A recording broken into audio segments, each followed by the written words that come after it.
হরে কৃষ্ণ। প্রশ্ন উত্তরে কথামৃত।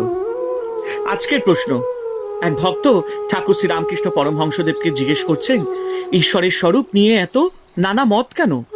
এই প্রশ্নের উত্তরে ঠাকুর শ্রী রামকৃষ্ণ পরমহংসদেব বলছেন, যে ভক্ত যে রূপ দেখে সে সেই রূপ মনে করে, বাস্তবিক কোনো গন্ডগোল নাই।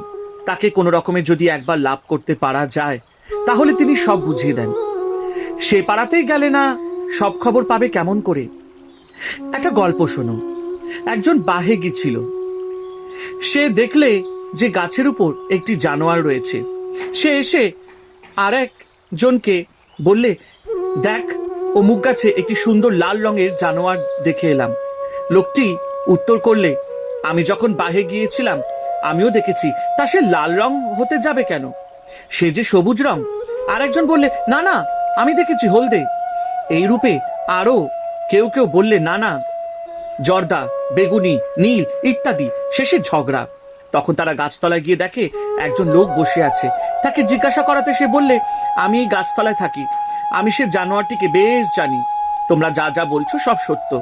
সে কখনো লাল, কখনো সবুজ, কখনো হলদে, কখনো নীল, আরো সব কত কি হয়, বহুরূপী। আবার কখনো দেখি কোনো রঙই নাই, কখনো সগুণ, কখনো নির্গুণ। অর্থাৎ যে ব্যক্তি সদা সর্বদা ঈশ্বর চিন্তা করে সেই জানতে পারে তার স্বরূপ কি। সেই ব্যক্তি জানে যে তিনি নানা রূপে দেখা দেন, নানা ভাব দেখা দেন। তিনি সগুণ, আবার তিনি নির্গুণ। যে গাছতলায় থাকে সেই জানে যে বহুরূপী নানা রং, আবার কখনো কখনো কোনো রঙই থাকে না। অন্য লোক কেবল তর্ক ঝগড়া করে কষ্ট পায়। কবির বলতো, নিরাকার আমার বাপ, সাকার আমার মা। ভক্ত যে রূপটি ভালোবাসে সেই রূপে তিনি দেখা দেন।